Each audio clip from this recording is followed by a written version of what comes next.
Olá, alunos, tudo bem? Eu sou a professora Manuela Cerejo, professora de Biologia, e estou aqui para mais uma aula. Vamos ver qual vai ser o assunto da nossa aula.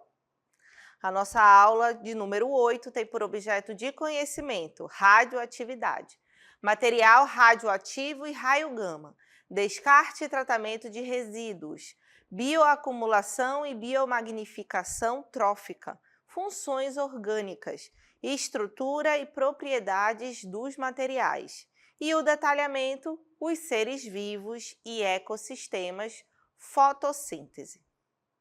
Então, vamos para a nossa aula.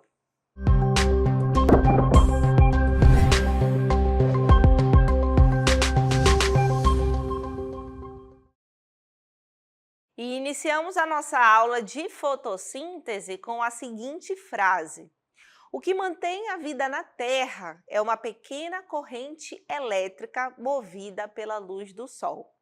Essa frase foi proferida por esse pesquisador, que foi um grande fisiologista húngaro, que chegou até ganhar prêmio Nobel de Fisiologia e Medicina em 1937.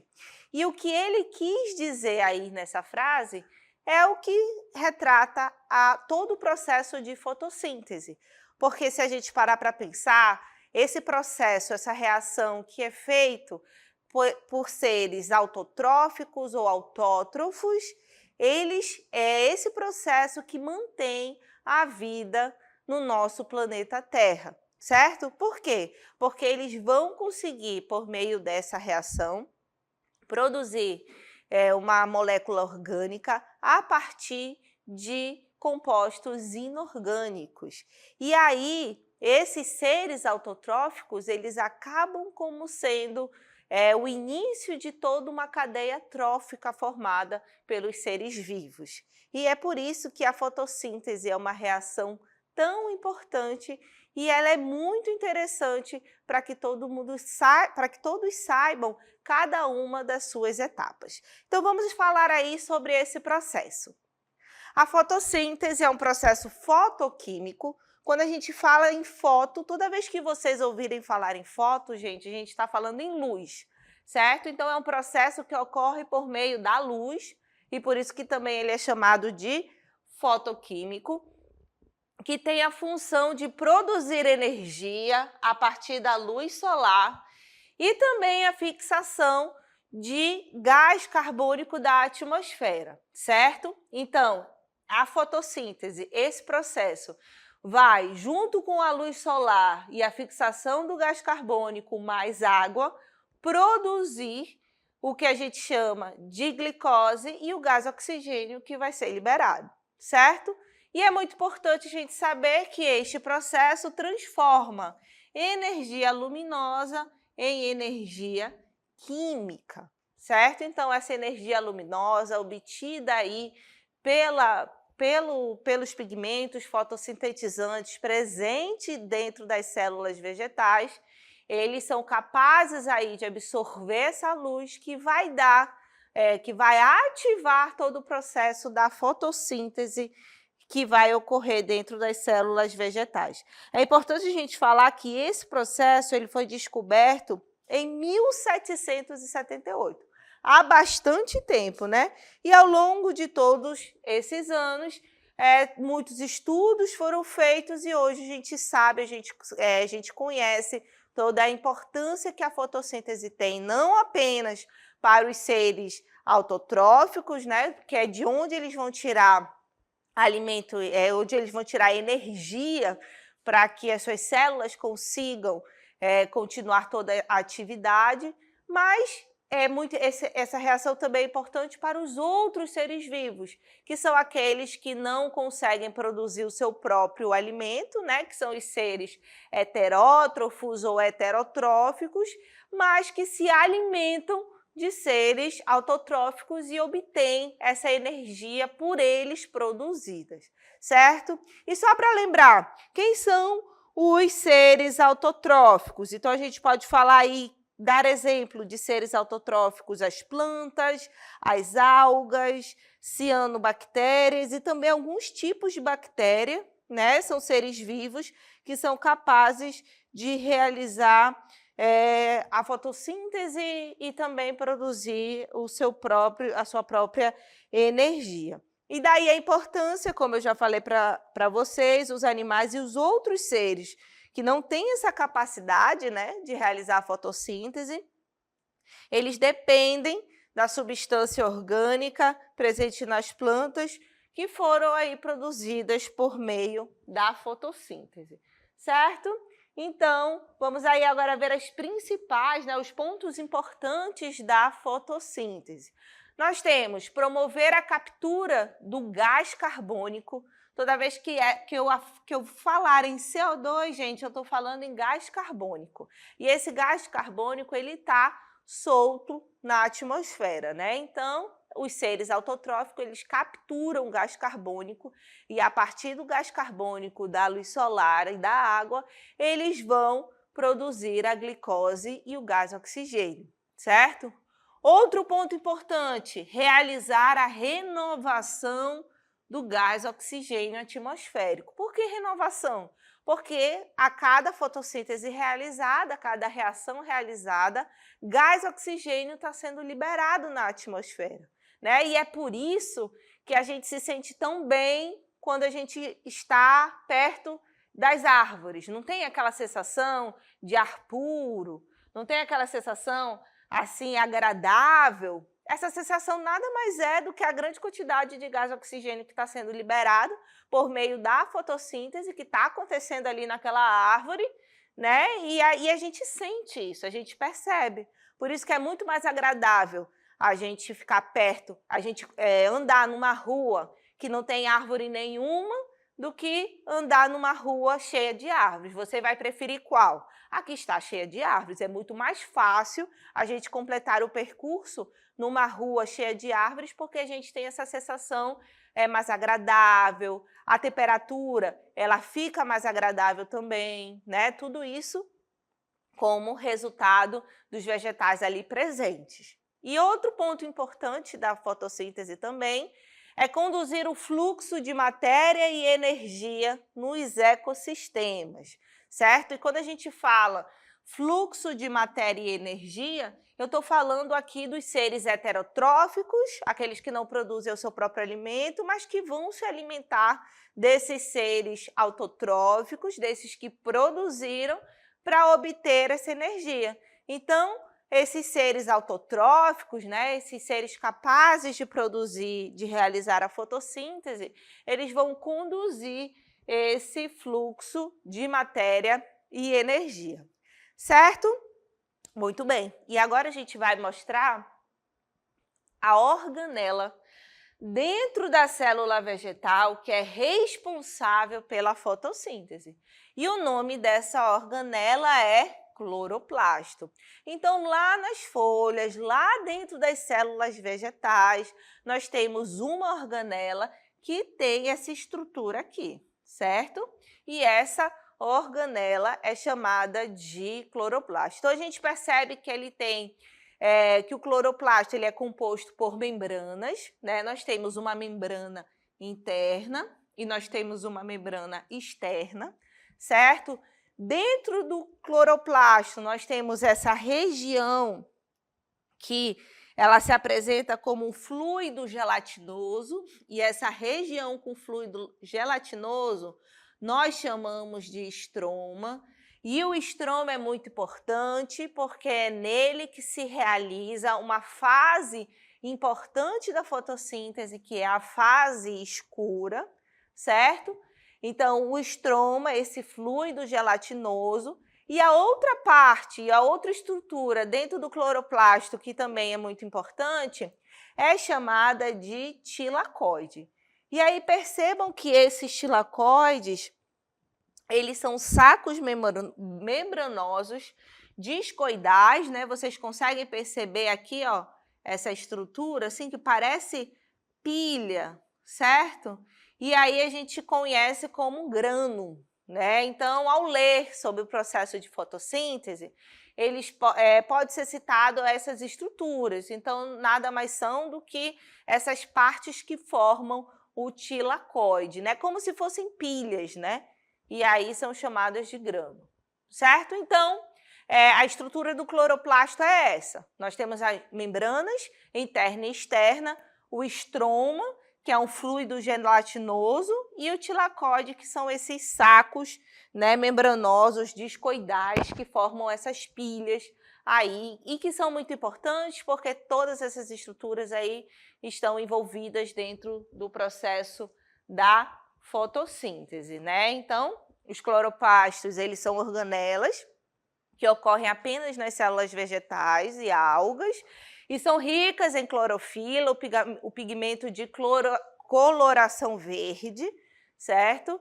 E estão relacionados com o processo da fotossíntese, como a gente viu aí, que nas plantas estão presentes aí nas folhas, certo?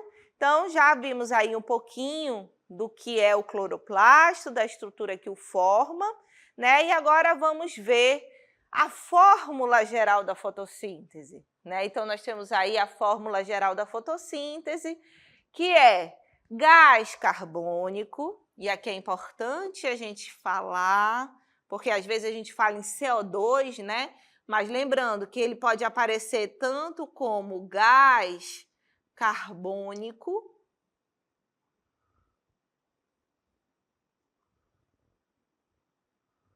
como dióxido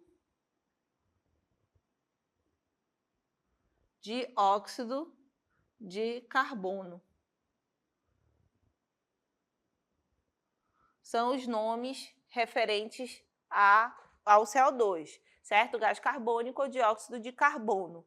E aqui nós temos H2O, que é a água, certo? Então, para a fotossíntese, eu tenho que ter gás carbônico, eu tenho que ter água, eu tenho que ter luz, que vai ser captado aí, né, pela clorofila. Nós temos aí esse pigmento fotossintetizante, que tem a cor verde, presente aí nos cloroplastos, que são essas estruturas dentro das células vegetais, capazes de realizar essa reação. E essa equação tem como produto a glicose,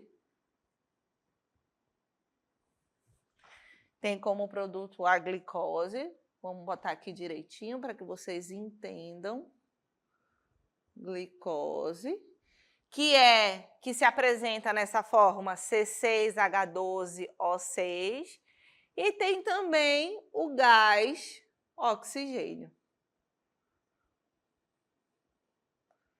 Gás oxigênio, certo? Então, essa é a reação da fotossíntese. E o processo da fotossíntese, para que a gente consiga entender bem, ele é dividido em duas fases. Nós temos a fase clara, essa fase ela também é chamada de fotoquímica.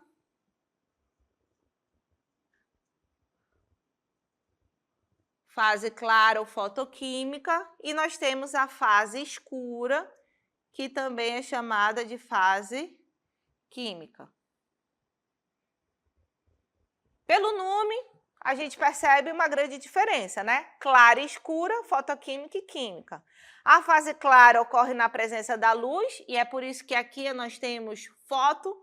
A fase escura não é que ela não ocorre quando tem luz, ela pode ocorrer tanto com luz ou sem luz, entendeu? Mas ela é mais conhecida como fase escura porque ela é uma reação química que pode acontecer sem a luz, tá? Lembrando que essas fases da fotossíntese, elas ocorrem concomitantemente, né? Uma seguida da outra, para que não tenha a ideia de que a fase clara vai ocorrer de dia e a fase escura vai ocorrer à noite. Não, não é isso. É que a fase clara necessariamente precisa de luz e a fase escura tanto faz. Pode ter luz ou não. Mas a principal diferença entre elas é que a fase clara ou fotoquímica é o que elas vão produzir, certo? Então, a fase clara ou fotoquímica tem luz, né? Então, vai produzir ATP, vai produzir NAD, que vai ser utilizado na outra fase, né? E aí, na fase escura, nós temos a produção da glicose, aquele produto final, aquela molécula orgânica, que é de onde os seres autotróficos tiram a energia necessária para as suas atividades, certo? Então, vamos agora ver um pouquinho da primeira fase da fotossíntese. Então, nós temos aí a fase clara, ou fotoquímica, ou ainda chamada de fase luminosa, certo? São as reações que acontecem somente na presença da luz. Então, obrigatoriamente, essa fase clara, ela vai ocorrer na presença da luz, certo? E essas reações ocorrem nos cloroplastos, né? Então, é importante a gente falar que para que ocorram essas reações, existem dois tipos de fotossistemas, né? Nós temos aí, na nossa próxima cartela, esses fotossistemas que eles são responsáveis,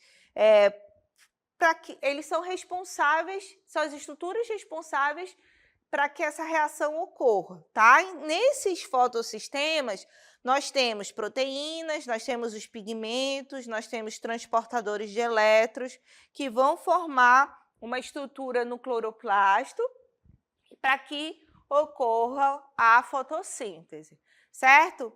E aí nós temos dois fotossistemas. O fotossistema 1, que contém um centro de reação P700 e absorve preferencialmente a luz de comprimento de onda 700 nanômetros, né? Então, como a absorção de luz solar, é importante que tenha essa absorção correta, né? Essa absorção correta da luz. Então, no fotossistema 1, a luz que será absorvida é a luz de comprimento de onda de 700 nanômetros. No fotossistema 2, contém um centro de reação P680 e absorve luz preferencialmente de comprimento de onda 680 nanômetros, certo? Então, esses fotossistemas são as estruturas que vão fazer com que as estruturas que vão permitir com que a reação da fotossíntese ocorra dentro dos cloroplastos. Certo? Então, vamos retomar aí a nossa fase clara, né? Então, a gente pode observar aqui um cloroplasto, né? E aí, como vocês podem ver, nós temos os tilacoides, né, sendo representados aqui, ó, os tilacoides. Então, a gente pode dizer que a fase clara ou fase fotoquímica, ela ocorre nos tilacoides dentro do cloroplasto, certo?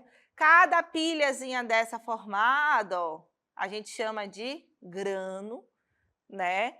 Então, aqui nessa fase clara, o que de importante vai acontecer é que nós vamos ter essa luz que vai estimular a clorofila, né, que é o pigmento que está aqui presente, né? E essa luz ela vai estimular essa clorofila e vai liberar elétrons e que vai dar início aí a essa fase clara, tá? Aqui nessa imagem, a gente percebe tanto a fase clara, que é essa que está sendo representada por esse lado aqui do cloroplasto, quanto a fase escura, que também é chamada de ciclo de Calvi e Benson, que são os dois pesquisadores que estudaram bastante essa fase. E percebam que essa fase escura, ela já ocorre em outro lugar do cloroplasto, né? Lembrando que essa parte aqui do cloroplasto é o que a gente chama de estroma, certo? E que nada mais é do que um fluido gelatinoso. Então, essa fase escura vai ocorrer nesse estroma e vai ter como principal produto, ó, a molécula orgânica, o açúcar, né, o carboidrato, que também pode ser representado pela fórmula C6H12O6, e também, que é a glicose, certo? Então, aqui a gente tem uma representação dessas duas fases, tanto a fotoquímica, que é a fase clara, quanto a química, que é a fase escura, né? E lembrando que os dois fotossistemas, né, que vão permitir, que vão dar essa estrutura para que a reação ocorra, eles estão conectados por uma cadeia transportadora de elétrons, né? E cada um age independente, mas um complementando o outro, né? E aí é por isso que a gente tem essa fase clara e essa fase escura.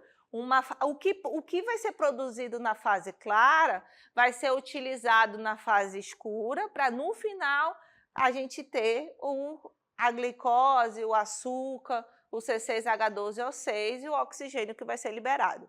Para que nós tenhamos o produto final da fotossíntese, a gente precisa ter essas duas fases ocorrendo de maneira adequada dentro do cloroplasto, certo?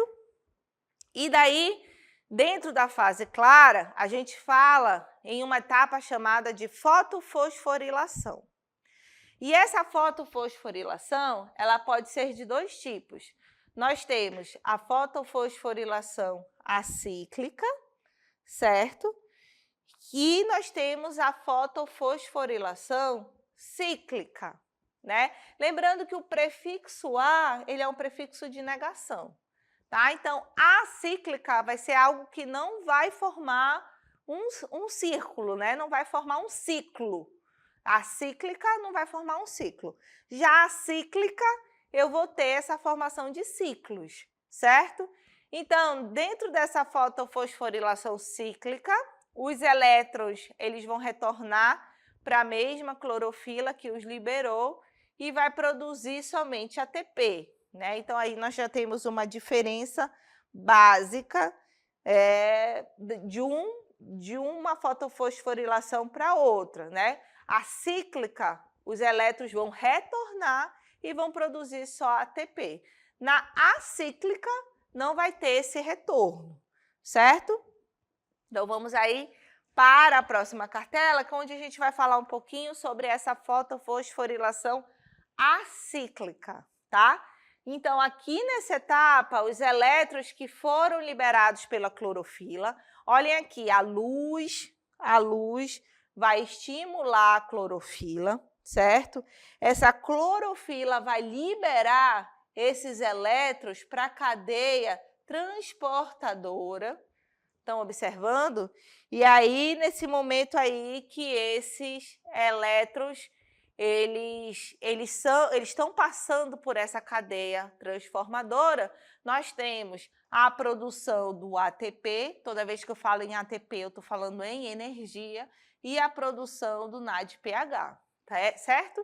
Então, a fotofosforilação acíclica, os elétrons que foram liberados pela clorofila não retornam para ela, e sim para o outro fotossistema. E aí eu tenho a produção de ATP e NADP. E porque esses elétrons não retornam, o nome dessa fotofosforilação é acíclica, certo? A nossa outra fotofosforilação é cíclica. Então, aqui a gente tem mais uma vez a imagem dessa fotofosforilação, onde não há o retorno dos elétrons. Se não há o retorno dos elétrons, é a fotofosforilação acíclica. Mas aqui nós temos a produção da energia do ATP e do NADPH, certo? Já a fotofosforilação cíclica, os elétrons eles vão retornar para a mesma clorofila que os liberou. E nessa etapa, na cíclica, onde eu vou formar um ciclo, né, porque esses elétrons eles vão retornar, nós só produzimos apenas o ATP, né? Então, aqui a luz vai ativar a clorofila vai liberar os elétrons vão passar pela cadeia respiratória, vão produzir o ATP, a energia, e eles vão voltar para a clorofila através do carreador de elétrons. Então, por eles retornarem à clorofila, nós chamamos de fotofosforilação cíclica, certo? E agora a gente vai falar de uma etapa muito importante que ocorre na fotossíntese, que é a fotólise. E aí é importante a gente falar sobre a origem da palavra. Por que é importante a gente falar? Porque em biologia, gente, quando a gente não sabe mais ou menos o que aquela palavra se refere, se a gente olhar bem para a palavra, a gente consegue ter uma ideia. Então, fotólise, foto é luz, lise é quebra. Então, a fotólise nada mais é do que a quebra por meio da luz, certo? E aqui a gente está falando da fotólise da água. Vocês podem observar aí na equação, onde a gente tem o H2O, que é a água, e a luz e separando, formando aí o oxigênio, formando hidrogênio e também esses elétrons. A fotólise, ela vai liberar prótons que vão estimular a produção de ATP, e é por isso que é uma reação muito importante. E é aqui que a gente tem a liberação do gás oxigênio para a atmosfera, certo? E a fotólise ocorre nos tilacoides, né? Essas moléculas de água, elas vão ser decompostas por essa quebra por meio da luz, e ela também pode ser chamada de reação de Hill, certo? Que então, a grande importância que nós temos aí da fotólise é por conta dessa produção do oxigênio que vai ser liberada na atmosfera, certo? Então, até aqui nós falamos bastante sobre a fase clara da fotossíntese, né? Então, vocês viram aí que a fotossíntese é a reação pela qual os seres autotróficos conseguem produzir o seu próprio alimento, ela é dividida em duas fases, a clara ou fotoquímica e a escura ou química. Até aqui nós vimos a fase clara, certo? Que temos aí produção de ATP, a quebra da água, a liberação do oxigênio, isso aí já foi visto. E agora nós vamos ver um pouquinho sobre a fase escura, que também é chamada de ciclo das pentoses ou ciclo de Calvin-Benson, como eu falei para vocês, certo? E também pode ser chamada de fase química, né? Porque ela pode ocorrer ou não na presença da luz, que é o que diz aí no nosso primeiro ponto, né? Pode acontecer na ausência e na presença da luz. E ocorre também dentro do cloroplasto, mais especificamente no estroma. E a grande importância da fase escura é que nessa fase nós temos a glicose sendo formada a partir do gás carbônico ou dióxido de carbono ou CO2 que foi capturado aí na atmosfera, certo? Então vamos aí para as etapas da fase escura, né? Então nós temos aí no primeiro momento a fixação de carbono. Então a primeira fase ocorre aqui, ó, que é a fixação do CO2, né? Então, a cada volta do ciclo, uma molécula de CO2, de gás carbônico, é adicionada. São necessárias 6 voltas completas para produzir 2 moléculas de gliceraldeído, 3-fosfato e 1 molécula de glicose. Então, a gente precisa de 6 voltas, né, para ter essa produção. 6 moléculas de ribulose de fosfato com 5 carbonos se juntam a 6 moléculas de gás carbônico, dando origem a 12 moléculas de PGA, que também é chamado de ácido fosfoglicérico, que contém 3 carbonos, certo? E aí, no segundo momento, nós temos a produção dos açúcares ou produção dos compostos orgânicos. Então, aquelas 12 moléculas que foram produzidas, elas vão ser reduzidas a 12 moléculas de aldeído fosfoglicérico, né? E o terceiro momento, nós temos a regeneração da ribulose de fosfato, ou seja, já é essa parte final aqui do ciclo de Calvin, né? Onde das 12 moléculas de aldeído fosfoglicérico, 10 se associam entre si e formam 6 moléculas desse composto que a gente chama de RUDP, certo? E aí nós temos as 2 moléculas de aldeído fosfoglicérico que sobraram e servem para dar início à síntese de amido e de outros componentes celulares. O que é importante a gente saber? Que nessa fase escura, nesse ciclo que a gente acabou de ver, a gente utiliza produtos que foram produzidos na fase clara e no final dessa fase escura ou da fase química é que a gente vai ter a glicose, que é a matéria orgânica da onde os seres autotróficos vão tirar a sua energia necessária para que tudo funcione dentro da célula vegetal. Certo? Essa foi a nossa aula.